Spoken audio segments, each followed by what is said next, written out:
O termo democracia apareceu pela primeira vez no antigo pensamento político e filosófico grego na cidade-estado de Atenas durante a Antiguidade Clássica. Liderados por Clístenes, os atenienses estabeleceram o que é geralmente tido como a primeira experiência democrática em 508 a 507 a.C.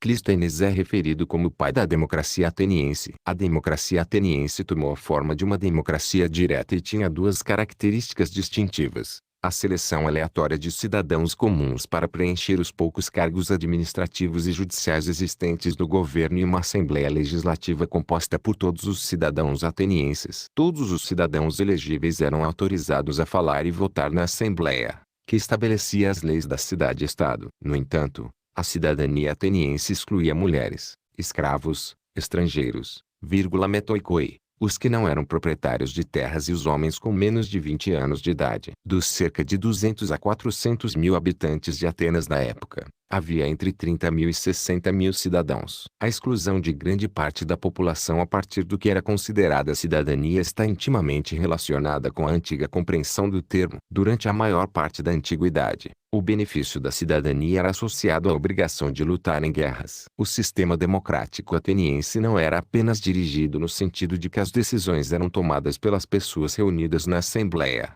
mas também era mais direto no sentido de que as pessoas, através de assembleias e tribunais de justiça, controlavam todo o processo político e uma grande proporção dos cidadãos estavam envolvidos constantemente nos assuntos públicos.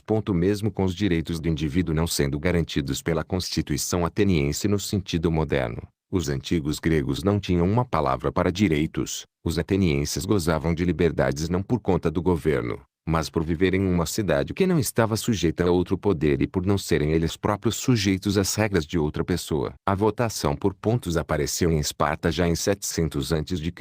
A Pela era uma assembleia do povo, realizada uma vez por mês. Nessa assembleia, os líderes espartanos eram eleitos e davam seu voto gritando. Todos os cidadãos do sexo masculino com mais de 30 anos de idade podiam participar. Aristóteles chamava esse sistema de infantil, em oposição a algo mais sofisticado, como a utilização de registros de voto em pedra, como os usados pelos atenienses. No entanto, em termos, Esparta adotou esse sistema de votação por causa da sua simplicidade e para evitar qualquer tipo de viés de votação. Mesmo que a República Romana tenha contribuído significativamente com muitos dos aspectos da democracia, apenas uma minoria dos romanos eram considerados cidadãos aptos a votar nas eleições para os representantes. Os votos dos poderosos tinham mais peso através de um sistema de gerrymandering, enquanto políticos de alto gabarito, incluindo membros do Senado, vinham de algumas famílias ricas e nobres. No entanto, muitas exceções notáveis ocorreram. Além disso,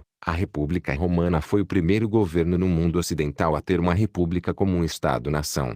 Apesar de não ter muitas características de uma democracia, os romanos inventaram o conceito de clássicos e muitas obras da Grécia Antiga foram preservadas. Além disso, o modelo romano de governo inspirou muitos pensadores políticos ao longo dos séculos e democracias representativas modernas imitam mais o modelo romano do que os gregos porque era um estado em que o poder supremo era realizado pelo povo e por seus representantes eleitos, e que tinha um líder eleito ou nomeado. A democracia representativa é uma forma de democracia em que as pessoas votam em representantes que, em seguida, votam em iniciativas políticas, enquanto uma democracia direta é uma forma de democracia em que as pessoas votam em iniciativas políticas diretamente.